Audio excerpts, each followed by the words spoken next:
Grand Rapids man who raped and killed his own infant son will have a shot at parole. Damon Jackson was 17 when he sexually assaulted and beat his 1-month-old son to death in 1997. Target 8 investigator Susan Samples reports the Michigan Court of Appeals has upheld a reduced sentence for Jackson. The appeals court judges said they, quote, reluctantly let the reduced sentence stand. One judge wrote that their hands were effectively tied by Michigan case law that now favors giving juvenile lifers like Damon Jackson a shot at freedom.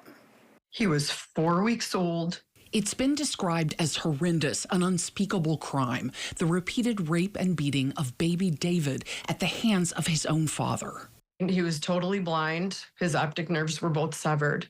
He was deaf. Despite brainstem injuries and constant seizures, David lived for another 2 years. That's how this little boy lived for 2.5 years in his own dark little prison. Now his dad, 44-year-old Damon Jackson, will have a shot at freedom, parole, in 2028 after the Michigan Appeals Court upheld his resentencing to a term of years reduced from life without parole. The appeals court said it let the lighter sentence stand, quote, reluctantly, with one judge writing that Michigan case law governing juveniles sentenced to murder has resulted in effectively immunizing individuals under 19 who commit murder from receiving a sentence of life without parole. He should never be out. Laurel Levency adopted David's sister. Damon knew what he was doing. He was not a juvenile offender. He was less than a month from his 18th birthday. This is just about the worst of the worst. I mean, it's so awful.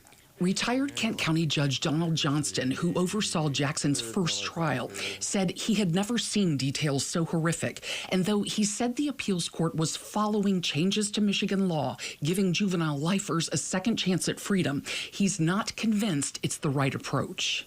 People who are 17, 18 years old can and do frequently commit atrocious criminal acts.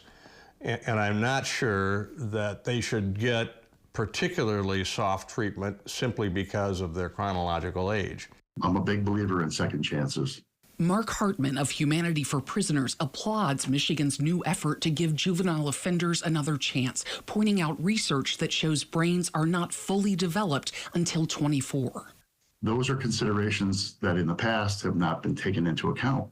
And I think we can't ignore the brain research. Kent County Circuit Court Judge Paul Denenfeld resentenced Jackson in 2022 to 35 to 60 years instead of life without parole.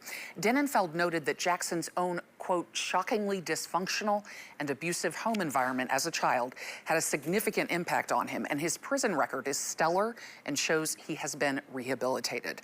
Jackson will be up for parole in 2028, and he'll be in his late 70s when his sentence maxes out in 2058.